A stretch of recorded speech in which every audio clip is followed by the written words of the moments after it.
નમસ્કાર મિત્રો, આજે આપણે મોડેલ ઓક્સિલરી તેમજ સાદો ભવિષ્યકાળ જે છે એના એક્ટિવ વોઇસ અને પેસિવ વોઇસના હકાર વાક્યો, નકાર વાક્યો અને સાદા પ્રશ્નાર્થ વાક્યો જે છે એ કર્યા બાદ આજે આપણે WH વર્ડ્સ વાળા વાક્યો જે છે એ કરવાના છે. બરોબર.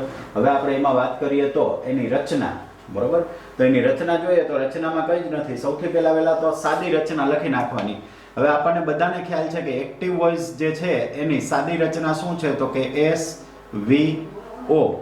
બરોબર. અને પેસિવ વોઇસ ની સાદી રચના શું છે તો કે O V by plus S. બરોબર. આ રચના આપણને ખબર છે.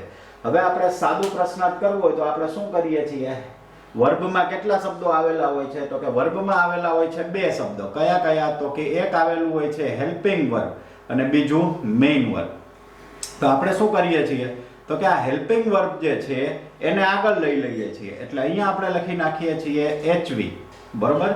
અહીંયા આપણે લખી નાખીએ છીએ HV અને અહીંયા છેલ્લે કરી દઈએ છીએ પ્રશ્નાર્થ ચિહ્ન. એટલે આ વાક્ય કેવું થઈ ગયું? સાદું પ્રશ્નાર્થ થઈ ગયું. ચલો હવે એવી જ રીતે અહીંયા હેલ્પિંગ વર્બ જે છે એને આગળ લઈ લ્યો એટલે આ વાક્ય પણ કેવું થઈ જશે? આ રચના પેસિવ ની થઈ જશે, સાદા પ્રશ્નાર્થની. હવે WH વાળા છે તો કંઈ જ નહીં, આગળ જે છે એ WH લગાડી દો એટલે આ WH ની રચના થઈ જાય.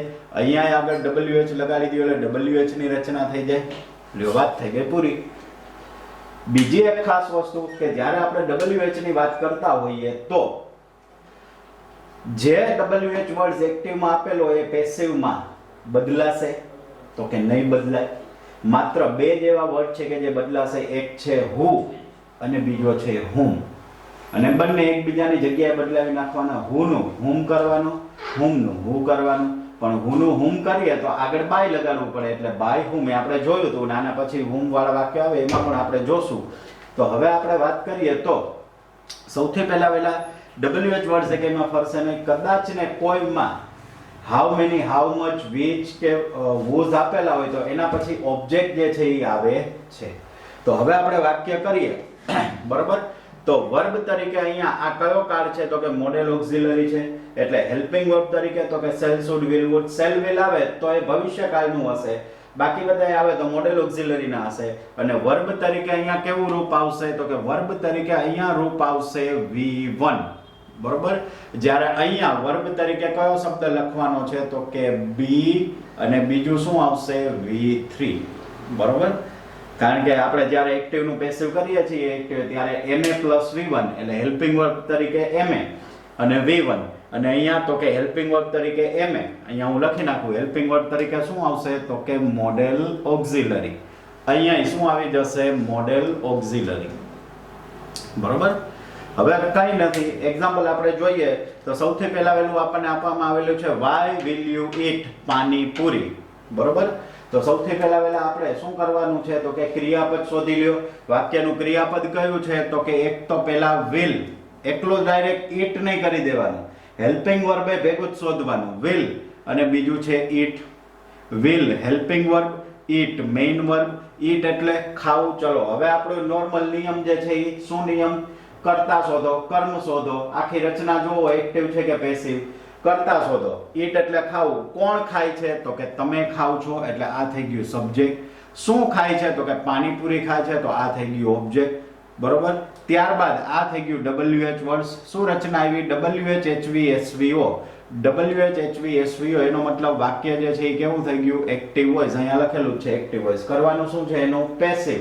તો પેસિવ કરવું હોય તો કાંઈ નથી કરવાનું. સૌથી પહેલા WH વર્ડ્સ. તો આગળ વાક્યમાં કયો WH વર્ડ આપેલો છે? why. તો એ પેસિવમાં ફરે, નો ચેન્જ થાય, બદલાય નહીં. એટલે why નો why. ત્યારબાદ તો કે હેલ્પિંગ વર્બ. કયું હેલ્પિંગ વર્બ આપવામાં આવ્યું છે? will. શેલ, વિલ આવે એટલે જોઈ લેવાનું. બીજા કોઈ મોડેલ ઓક્સિલરી આવે તો જોવાની, ઓબ્જેક્ટને જોવાની જરૂરિયાત નથી, ઓબ્જેક્ટ કે સબ્જેક્ટને. પણ શેલ, વિલ આવે તો જરાક જોઈ લેવું કે ઓબ્જેક્ટ કોણ છે તો કે ઓબ્જેક્ટ છે પાણીપુરી. તો પાણીપુરી સાથે કયો શબ્દ આવે તો કે will એટલે will નું will. પછી રચના મુજબ તો કે ઓબ્જેક્ટ. ઓબ્જેક્ટ શું લખ્યો? પાણીપુરી. હું અહીંયા લખતો જાઉં છું. આ હેલ્પિંગ વર્બ. પછી આ WH વર્ડ્સ. પછી પાણીપુરી ઓબ્જેક્ટ આવી ગયો. હવે રચના મુજબ શું આવે છે? વર્બ. તો કે be અને V3 આવ્યું be અને આ V3 આવી ગયું. ત્યારબાદ તો કે by પ્લસ s એટલે by અને u. બરોબર. by અને પ્લસ એસ. જો રચના મળી ગઈ પેસિવની. તો આવી રીતે આ વાક્ય જે છે એક્ટિવ માંથી પેસિવ, પેસિવ હોય તો એક્ટિવ કરવાના છે. હવે આપણે એક પછી એક વાક્ય જે છે એ જોતા જઈએ, બરોબર. તો એમાં પહેલું જ વાક્ય આપણને આપવામાં આવેલું છે કે when will you teach English? when will you teach English? તો હવે આપણે એમાં સૌથી પહેલા શું કાર્ય કરવાનું છે? અત્યાર સુધી આપણે જેટલા પણ વાક્યો જોયા એ દરેકે દરેક વાક્યમાં શું કાર્ય કર્યું હતું? ક્રિયાપદ શોધવાનું. અહીંયા ક્રિયાપદ શોધી લો. ક્રિયાપદમાં એકલું વર્બ શોધવાનું કે હેલ્પિંગ વર્બ શોધવાનું? તો કે ના સાહેબ, હેલ્પિંગ વર્બ સાથે શોધવાનું. તો અહીંયા will, teach, will તો કે હેલ્પિંગ વર્બ, teach તો કે મેઇન વર્બ. હવે કર્તા અને કર્મ શોધો. કર્તા અને કર્મ કોના ઉપરથી શોધાય? તો કે સાહેબ ક્રિયાપદ ઉપરથી. કયા ક્રિયાપદ ઉપરથી? તો કે મેઇન ક્રિયાપદ ઉપરથી. ટીચ, ટીચ એટલે શીખવવું, ભણાવવું. શું ભણાવે છે? ઇંગ્લિશ. તો સાહેબ આ ઓબ્જેક્ટ. કોણ ભણાવે છે? તો કે તમે. અને આ તો કે WH વર્ડ્સ. રચના કઈ મળી છે? SVO દેખાય એટલે એક્ટિવ વોઇસ. કરવાનું શું છે એનું? પેસિવ. તો પેસિવ કરવું હોય તો સૌથી પહેલા રચના જોઈ ઉપર શું આપેલી છે? WH words. અહીંયા કયો WH વર્ડ્સ છે? when. તો આપણે અહીંયા એનો આન્સર લખી નાખશું when. ત્યારબાદ રચના મુજબ આવે છે હેલ્પિંગ વર્બ. કયું છે હેલ્પિંગ વર્બ? will. બરોબર. will આવે એટલે જોવું પડે. શું જોવું પડે? ઓબ્જેક્ટ. ઓબ્જેક્ટ કોણ છે વાક્યમાં? ઇંગ્લિશ. એટલે will નું will. I અને we હોય તો shall આવે, બાકી તો will નું will. હવે રચના મુજબ શું આવે છે? ઓબ્જેક્ટ. લખી નાખો ઓબ્જેક્ટ શું આવશે? ઇંગ્લિશ. ત્યાર પછી રચના જોવો we તરીકે બે વસ્તુ be અને we3. તો આપણે લખી નાખીએ be અને we3 એટલે teach નું we3 તો કે taught. ત્યારબાદ by plus s તો આપણે અહીંયા લખીએ by અને u ને આ બાજુ લઈ લ્યો એટલે શું થઈ જાય? u. છેલ્લે question mark. when will English be taught by you? આ એનું થશે પેસિવ વોઇસ. એના પછીનું સેન્ટેન્સ આપણને કહે છે why could they lift the luggage? તો ચલો ક્રિયાપદ સૌથી પહેલા વેલું કાર્ય છે ક્રિયાપદ શોધવાનું. શોધો જોઈએ ક્રિયાપદ. પહેલું આવશે could અને ક્રિયાપદ છે lift. could A helping verb, lift A main verb. lift એટલે ઊંચકવું. શું ઊંચકે છે? તો કે લગેજ ઉચકે છે. લગેજ પહેલા શબ્દ રહી ગયો ધ, તો આપણે અહીંયા લખશું ઓબ્જેક્ટ. કોણ ઉચકે છે? તો કે ધ્યેય. બરોબર. અને આ WH વર્ડ્સ. તો હવે એનો મતલબ આપણે જોઈએ તો શું થઈ જશે? વાક્ય રચના કેવી થઈ ગઈ? તો કે એક્ટિવ થઈ ગઈ. બરોબર. હવે તો કે એનું આપણે કરવાનું છે પેસિવ વોઇસ. પેસિવ વોઇસ કરવું હોય તો સૌથી પહેલા શું આવી જશે? WH words. તો જોવો જોઈએ WH વર્ડ ચેન્જ થશે? તો કે ના. કેમ ચેન્જ ન થાય? કારણ કે y આપેલું છે ને y કોઈ દી ચેન્જ થાય નહીં. તો સૌથી પહેલા આપણે શું લખી નાખશું? y. ત્યારબાદ તો કે હેલ્પિંગ વર્બ. હેલ્પિંગ વર્બ તરીકે શું છે? could. could હોય એટલે ક્યાંય જોવાનું આવતું નથી. could નું could. shall will હોય તો જ જોવાનું, બાકી તો જે આપેલું હોય એનું એ મોડેલ ઓક્ઝિલરી. ઓબ્જેક્ટ. ઓબ્જેક્ટ શું છે વાક્યમાં? તો કે the luggage. પછી રચના મુજબ વર્બ એટલે be plus v3. તો આપણે લખશું be અને v3 lift નું v3 lifted. ત્યાર પછી by plus s એટલે આપણે અહીંયા લખી નાખશું by અને they. they આ બાજુ આવે એટલે શું થઈ જશે? તો કે them. Next sentence 18મું. આપણું સેમ કાર્ય ક્રિયાપદ શોધી લ્યો. કયું છે? તો કે સાહેબ એક તો છે should અને બીજું છે obey. should helping verb, obey main verb. obey એટલે પાલન કરવું. શું પાલન કરે છે? તો કે ઓર્ડર, હુકુમનું. આગળ શબ્દ રહી ગયો છે યોર એટલે આ ઓબ્જેક્ટ. કોણ પાલન કરે છે? તો કે અમે. અને આ તો કે WH વર્ડ્સ. વાક્ય રચના મળી એક્ટિવ. કરવાનું શું છે એનું? તો કે પેસિવ. પેસિવ કરવું હોય તો સૌથી પહેલા WH વર્ડ્સ. WH વર્ડ કયો છે? y. બદલાશે? તો કે ના, બદલાશે નહીં. બરોબર. એટલે આપણે અહીંયા લખીએ y નું y. ત્યારબાદ રચના મુજબ હેલ્પિંગ વર્બ. કયું હેલ્પિંગ વર્બ આપેલું છે? should. તો should નું should. ક્યારે જોવું પડે? shall will હોય તો, બાકી તો જે હોય એનું એ જ મોડેલ ઓક્ઝિલરીમાં. પછી ઓબ્જેક્ટ. ઓબ્જેક્ટ શું છે? your order. your order. ત્યારબાદ તો કે વર્બ. વર્બ તરીકે be અને v3. તો આપણે અહીંયા લખશું be અને v3 શું આવશે? તો કે obeyed. obeyed. ત્યારબાદ તો કે by plus s એટલે આપણે અહીંયા લખશું by અને v આ બાજુ આવે તો શું થઈ જશે? us. છેલ્લે ક્વેશ્ચન માર્ક. નેક્સ્ટ વાક્ય આપવામાં આવેલું છે what can I do? બરોબર. એ વાક્ય થોડુંક આપણે સમજવાની જરૂર છે કે એ વાક્ય જે છે એ આપણે સમજવું જોશે. એટલે હાલ પૂરતા આપણે આન્સર ઇરેઝ કરી અને એ વાક્ય તરફ આપણું ધ્યાન દોરાવીએ. બરોબર? તો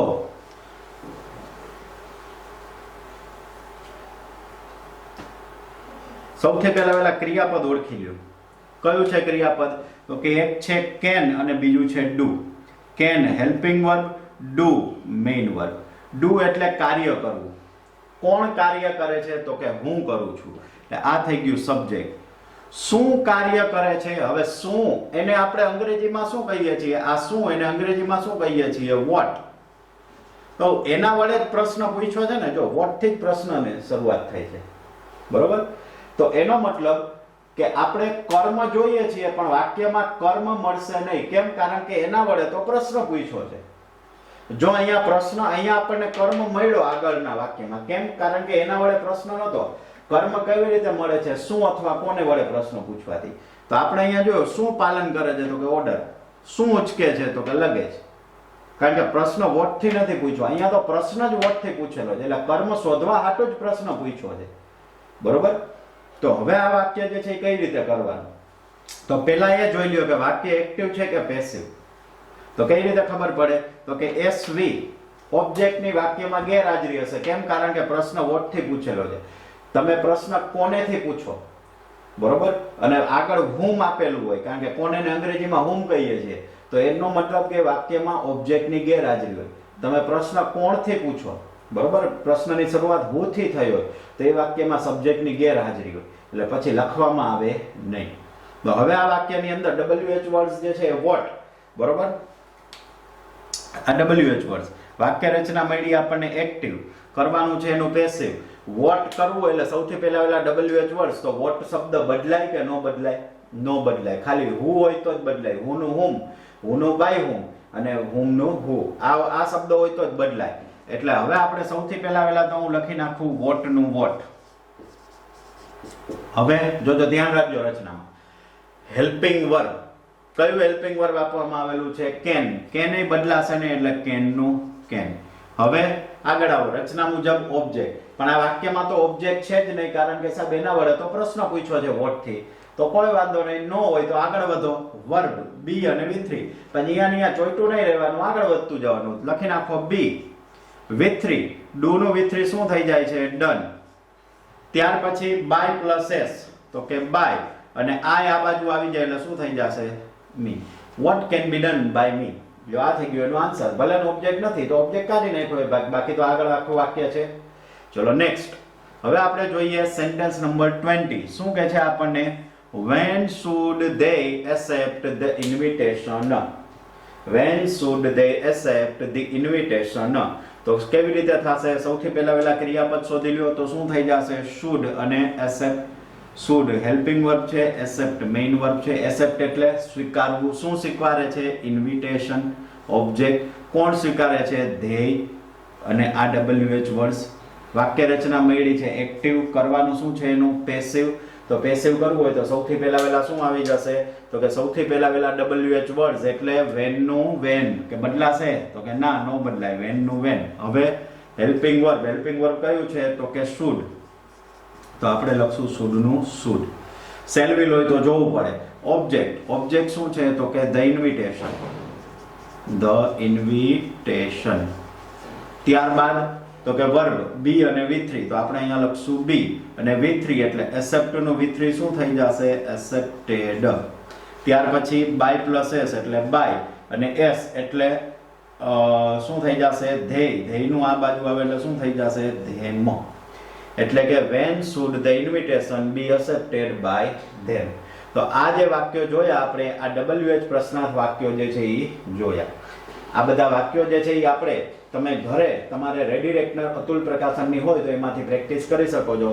credit goes to or we are thankful to the ready reckoner Atul પ્રકાશનની જે છે આ વાક્યો જે છે આપણે એમાંથી કરીએ છીએ.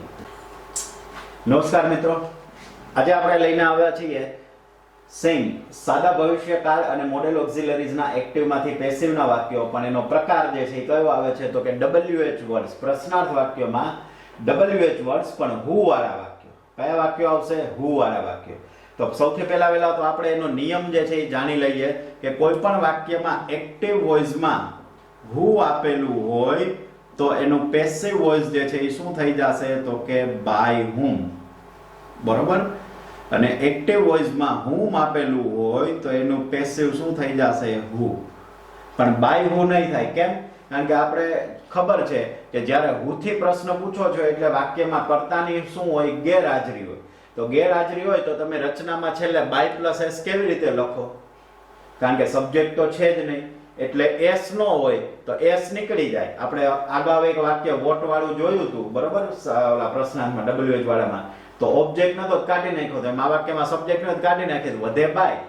તો who નું whom કરીએ તો બાય વધે, તો એને ક્યાં લઈ લીધું આપણે અહીંયા આગળ.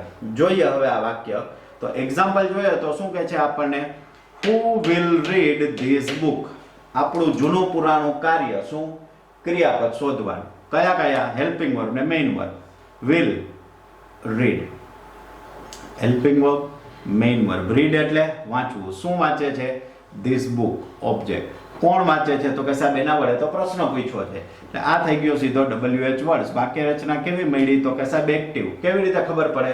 સબ્જેક્ટ તો છે જ નહીં, ભલે સાહેબ સબ્જેક્ટ નો હોય પણ વર્બ પછી ઓબ્જેક્ટ આવ્યો છે, વર્બ પછી ઓબ્જેક્ટ છે એટલે વાક્ય રચના એક્ટિવ. કરવાનું શું છે એનું? પેસિવ. પેસિવ કરવું હોય તો સૌથી પહેલા wh વર્ડ્સ, પણ wh વર્ડ્સ બદલાયેલો આવશે, બરોબર. wh વર્ડ્સ જે છે એ બદલાયેલો આવે. કયો આવે તો કે who છે તો એનું શું થઈ જશે? by whom, એટલે આપણે શરૂઆતમાં લખ્યું by whom. ત્યારબાદ હેલ્પિંગ વર્બ. હેલ્પિંગ વર્બ કયું છે તો કે will. will આવે એટલે જોવું પડે shall કે will. કોના મુજબ મુકાય? ઓબ્જેક્ટ પ્રમાણે.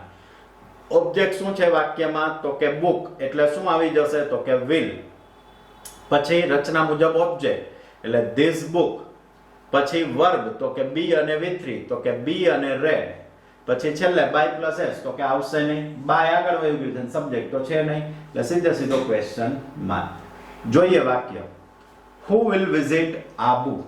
ક્રિયાપદ શોધી લ્યો. will અને visit. visit એટલે મુલાકાત લેવી. શું મુલાકાત લેવાનું કે છે તો કે આબુની, આ ઓબ્જેક્ટ. અને આ કોણ મુલાકાત લેશે સાહેબ એના વડે પ્રશ્ન પૂછ્યો છે એટલે વાક્યમાં કર્તાની શું હશે? ગેરહાજરી. ચલો હવે વાક્ય રચના એક્ટિવ છે કે પેસિવ તો કે એક્ટિવ. કેવી રીતે ખબર પડી સાહેબ? ઓબ્જેક્ટ પાછળ છે, વર્બની પાછળ છે, વર્બની પહેલા હોત તો એ પેસિવ થાય. ચલો હવે આપણે આનું પેસિવ કરવું છે તો સૌથી પહેલા શું આવી જશે? wh words. એટલે who નું who જ આવશે કે by whom થશે તો કે ના સાહેબ by whom થશે. તો આપણે અહીંયા લખીએ કે by whom, બરોબર. પછી તો કે હેલ્પિંગ વર્બ. હેલ્પિંગ વર્બ છે will. will આવે એટલે જોવું પડે, ઓબ્જેક્ટ મુજબ મુકાય. ઓબ્જેક્ટ છે આબુ એટલે will નું will. પછી ઓબ્જેક્ટ, તો ઓબ્જેક્ટ આપણે લખશું આબુ. પછી વર્બ be અને with, તો આપણે અહીંયા લખી નાખીએ be. visit નું with, visited. ત્યાર પછી by plus s આવશે ના, by આગળ વહી ગયું છે, સબ્જેક્ટ છે નહીં તો છેલ્લે question mark. by whom will Abu be visited. બહુ ઇઝી સેન્ટેન્સ છે. નેક્સ્ટ 22મું સેન્ટેન્સ આપણે જોઈએ તો પહેલા ક્રિયાપદ શોધી લ્યો. who can sing sweet songs. કયું છે ક્રિયાપદ? can અને sing. sing એટલે ગાવું. શું ગાય છે? songs. songs પહેલા એક શબ્દ રહી ગયો છે sweet એટલે આખું ઓબ્જેક્ટ. કોણ ગાય છે તો કે સાહેબ એના વડે તો પ્રશ્ન પૂછ્યો છે. હવે તો કે હવે આપણે વાક્ય એક્ટિવ છે કે પેસિવ તો કે સાહેબ એક્ટિવ. કેવી રીતે ખબર પડી? ઓબ્જેક્ટ સાહેબ પાછળ છે, વર્બ પછી. પહેલા હોત ઓબ્જેક્ટ, વર્બની પહેલા હોત તરત ઓબ્જેક્ટ તો સાહેબ પેસિવ થાય. જો વર્બની પહેલા ઓબ્જેક્ટ હોય તો પેસિવ થાય, પણ અહીંયા પાછળ છે એટલે વાક્ય કેવું બન્યું? એક્ટિવ. કરવાનું શું છે તો કે સાહેબ પેસિવ. પેસિવ કરવું એટલે પહેલા wh વર્ડ્સ એટલે who આપેલું છે, શું કરશું આપણે એનું? by whom. તો હવે આપણે એનો આન્સર લખીએ તો સૌથી પહેલા શું આવી જશે? 22મા સેન્ટેન્સનો જવાબ by whom, બરોબર. હવે તો કે રચના મુજબ હેલ્પિંગ વર્બ. હેલ્પિંગ વર્બ કયું છે? can. can એટલે કાંઈ જોવાનું આવતું નથી. ઓબ્જેક્ટ, વાક્યમાં ઓબ્જેક્ટ શું છે? Sweet songs. તો એમ નામ લખી નાખો સ્વીટ સોંગ્સ. પછી તો કે વર્બ be અને with, તો હું અહીંયા લખી નાખું be. અને sing. sing નું with, song. by plus s આવશે ના, કારણ કે એના વડે પ્રશ્ન પૂછ્યો છે. by આગળ આવી ગયું છે, સબ્જેક્ટ છે નહીં એટલે વાક્ય રચના પૂરી. Next sentence, who should find his lost book. તો ચલો સૌથી પહેલા વેલા ક્રિયાપદ તો કે શુડ અને find. Should helping verb, find main verb. Find એટલે શોધવું, ગોતવું. શું ગોતે છે તો કે બુક. બુક પહેલા શબ્દ રહી ગયો છે his lost book એટલે આ ઓબ્જેક્ટ. ત્યારબાદ આ WH વર્ડ્સ. બરોબર. હવે તો કે હવે આપણે અહીંયા વાક્ય રચના એક્ટિવ છે કે પેસિવ તો કે સાહેબ એક્ટિવ. કઈ રીતે ખબર પડી? ઓબ્જેક્ટ સાહેબ પાછળ છે. પેસિવ હોત તો આ વર્બ પહેલા ઓબ્જેક્ટ હોત. ચલો પેસિવ કરવું હોય તો સૌથી પહેલા WH વર્ડ્સ. WH વર્ડ્સ તરીકે આપેલું છે who. કરવાનું શું એનું? by whom. તો આપણે અહીંયા લખીએ સેન્ટેન્સ નંબર 23. who નું પહેલા લખી નાખીએ by whom. બરોબર. ત્યારબાદ તો કે હેલ્પિંગ વર્બ. હેલ્પિંગ વર્બ કયું આપણને આપવામાં આવેલું છે તો કે should. તો આપણે અહીંયા લખશું should. પછી ઓબ્જેક્ટ. ઓબ્જેક્ટ શું છે વાક્યમાં તો કે his lost book. ત્યારબાદ વર્બ તો કે be અને V3. તો આપણે અહીંયા લખશું be અને V3 એટલે find નું V3 શું થાય છે તો કે found. છેલ્લે by plus s નહીં આવે કારણ કે by આગળ આવી ગયું છે અને સબ્જેક્ટ વાક્યમાં છે નહીં. ચલો next sentence. who could tell the stories from the Ramayan. તો પહેલા ક્રિયાપદ શોધી લ્યો could અને tell. tell એટલે કહેવું. શું કહે છે? સ્ટોરીઝ. બરોબર. ઓબ્જેક્ટ. સ્ટોરીઝ એ શું થઈ ગયું છે? ઓબ્જેક્ટ. બાકીનું આ શબ્દ જે છે એ ફ્રોમ ધ રામાયણ. બરોબર. તો આને આપણે અધર વર્ડ્સ તરીકે પણ લઈ શકાય છે. બરોબર. અને ઓબ્જેક્ટ તરીકે કન્ટિન્યુ થાય. ઓબ્જેક્ટ તરીકે આખે આખું કે the stories from the Ramayana આખે આખું ઓબ્જેક્ટ બની શકે. તમે આવી રીતે લખી શકો છો. જો તમે આમ લખો ને ધ સ્ટોરીઝ ફ્રોમ આખું ઓબ્જેક્ટ તોય ચાલે. કદાચ ને તમે બ્રેક કરી દો કે આટલું ઓબ્જેક્ટ અને આ ફ્રોમ ધ રામાયણ એ અધર વર્ડ્સ તોય ચાલે. બંનેના જવાબ કેવી રીતે બને છે આપણે જોઈએ હમણાં. બરોબર. અને આ WH વર્ડ્સ. તો હવે આપણે શું કરવાનું છે? WH વર્ડ છે. વાક્ય રચના કેવી છે? એક્ટિવ. કેમ? કારણ કે ઓબ્જેક્ટ વર્બ પછી આવ્યો છે. વર્બ પહેલા હોત તો પેસિવ થાત. તો હવે આપણે જોઈએ તો સૌથી પહેલા એનો આન્સર લખીએ. પહેલા આ રીતે આન્સર કરીએ, પછી આપણે નેક્સ્ટ એની બીજી મેથડ છે એ રીતે આન્સર કરીએ. Sentence number 24. સૌથી પહેલા WH વાક્ય કેવું મળ્યું છે આપણને? એક્ટિવ. આ કેવું હતું? એક્ટિવ. WH વર્ડ્સ એટલે who નું by whom. તો હું અહીંયા લખી નાખું by whom.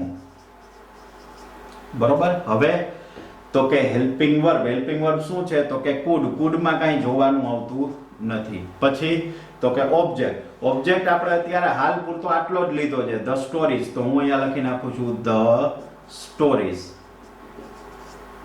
બરોબર. ત્યારબાદ તો કે વર્બ be અને V3. તો આપણે અહીંયા લખી નાખશું be અને V3. tell નું V3 શું થાય છે? told. પછી તો કે by plus s. by plus s કઈ અહીંયા આવતું નથી. તો શું વધ્યું તો કે from the રામાયણ. છેલ્લે ક્વેશ્ચન માર્ક. એક આન્સર આવો બને. કદાચ ને તમે આમાં આપણે શું કર્યું છે આ જવાબમાં તો કે ઓબ્જેક્ટમાં સ્ટોરીઝ અને ફ્રોમ ધ રામાયણ એ અલગ અલગ લીધા છે. સ્ટોરીઝ નો ઓબ્જેક્ટ લઈ લીધો અને ફ્રોમ ધ રામાયણ ને અધર વર્ડ્સ લઈ લીધો. પણ હવે માની લો ઘણા સ્ટુડન્ટ આને ભેગું રાખી દે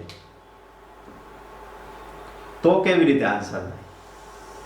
તો કે તોય એમાં કોઈ ફેર ન પડે. WH who નું by whom છે. હેલ્પિંગ વર્બ તો શું આવી જશે તો કે could નું could. પછી ઓબ્જેક્ટ. તો ઓબ્જેક્ટ આપણે અહીંયા શું લખશું તો કે ઓબ્જેક્ટમાં ખાલી ચેન્જ આવી જશે. શું લખશું આપણે ઓબ્જેક્ટમાં તો કે ધ સ્ટોરીઝ. પછી શું આવી જાય? ઓલું કન્ટિન્યુ આવી જશે કે the stories from the Ramayana. ઓલું જ્યાં અધર વર્ડ્સ છેલ્લે હતા એની જગ્યાએ અહીંયા ભેગા આવી જશે. રામાયણ. ઓબ્જેક્ટ લખાઈ ગયો. હવે તો કે be અને told. તો આપણે અહીંયા લખી નાખીએ be અને told. by plus s તો આવશે નહીં કારણ કે છે નહીં. બરોબર. તો આ રીતે આન્સર સાચો પડે. ઓલી રીતે આન્સર જે છે એ સાચો પડે. લાસ્ટ સેન્ટેન્સ આપણે જોઈએ આની અંદર 25મું વાક્ય. તો શું કહે છે તો કે who will finish his work. who will finish his work. ચલો ક્રિયાપદ શોધી લ્યો છે સૌથી પહેલા. તો કે અહીંયા ક્રિયાપદ આપવામાં આવેલું છે, એક છે will, બીજું છે finish. Helping verb, main verb, finish એટલે પૂરું કરવું. શું પૂરું કરે છે? વર્ક. વર્ક પહેલા શબ્દ રહી ગયો છે his એટલે ઓબ્જેક્ટ, અને આ WH વર્ડ. વાક્ય રચના મળી એક્ટિવ, કારણ કે ઓબ્જેક્ટ વર્બ પછી છે એક્ટિવ. કરવાનું છે પેસિવ. પેસિવ કરવું એટલે પહેલા WH વર્ડ who છે તો by whom. હું અહીંયા લખી નાખું 25મા વાક્યનો જવાબ. તો સૌથી પહેલા by whom. પછી તો કે હેલ્પિંગ વર્બ. હેલ્પિંગ વર્બ તરીકે તો કે will આપેલું છે. will આપેલું હોય તો આપણે શું જોવું પડે? ઓબ્જેક્ટ જોવો પડે. ઓબ્જેક્ટ શું છે? his work એટલે will નું will જ રહેશે. I કે we હોત તો shall થાય. by whom will. હવે ઓબ્જેક્ટ તો શું આવી જશે? his work. પછી તો કે વર્બ be અને V3 તો કે be. પછી ફિનિશ નું V3 શું થઈ જશે? તો કે finished. બરોબર. by પ્લસ s આવશે તો કે ના, સીધું ક્વેશ્ચન માં.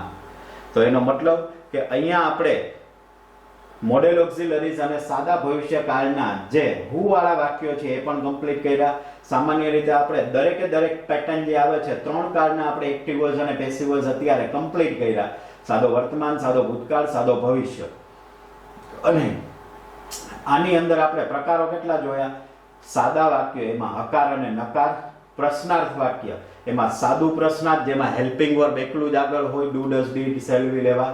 પછી WH વાળા પ્રશ્નાર્થ જોયા.